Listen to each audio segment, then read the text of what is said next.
Good morning. প্রতিদিনের মতন আসছো সকাল সকাল ওইটা কাজে লেগে গেছি গা। আর আমি তো আরও দুদিন ধরে বাড়িতে আসলাম না, বিশালগড় বর্দি বাড়িতে আসলাম। তো ওইখান থেকে কালকে রাত্রে আইছি। আয়া তো কোনো কাজ করতে পারছি না, কারণ রাত্র হয়ে আছে গা।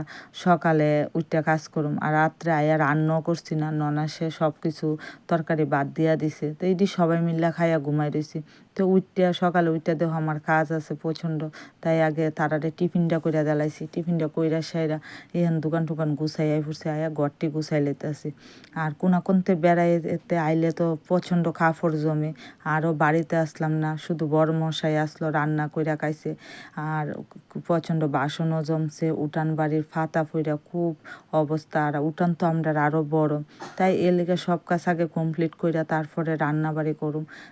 এইদিকে রান্নাঘরের অবস্থা খালি, এখানে রান্নাঘরটা লেফন লাগবো, গুছাইয়া টুছাই সেটা রান্না করা লাগবো। তাই সব কাজ কমপ্লিট করে রান্না করা হয়েছে। আগে ফার্স্ট রান্নাঘরটা লেপা লইছি, লেপা টেপা সাইডে আমি করে রান্না করাম। আবার বাসনও অনেকটা জমিমা রয়েছে। আর মহিলারা তো কাজ শেষ নাই, একটার পরে একটা কাজ তাহে। আর বাড়িতে না থাকলে তো আরও বেশি কাজ তাহে। তো এইদিকে প্রচণ্ড বাসন জমছে, 2 দিন রান্না করে খাইছে।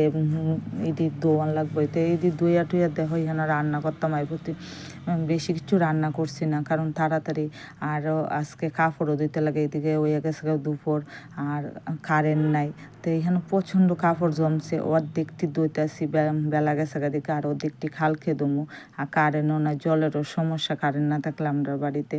তো এইদিকে কাপড় টাপড় দিয়ে একবারে স্নান টান কইরা লামু। খাওয়ান হয়েছে না, বেলা বাজছে 3টে, আমি এখনো পর্যন্ত খাইছি না। সবাই খাওয়ান টাউন দিয়ে আমার খাওয়ানোর টাইম পাইছি ঠিকই, কিন্তু কাজটি রয়েছে দিকে সবার আগে কাজটি কমপ্লিট করে খামো।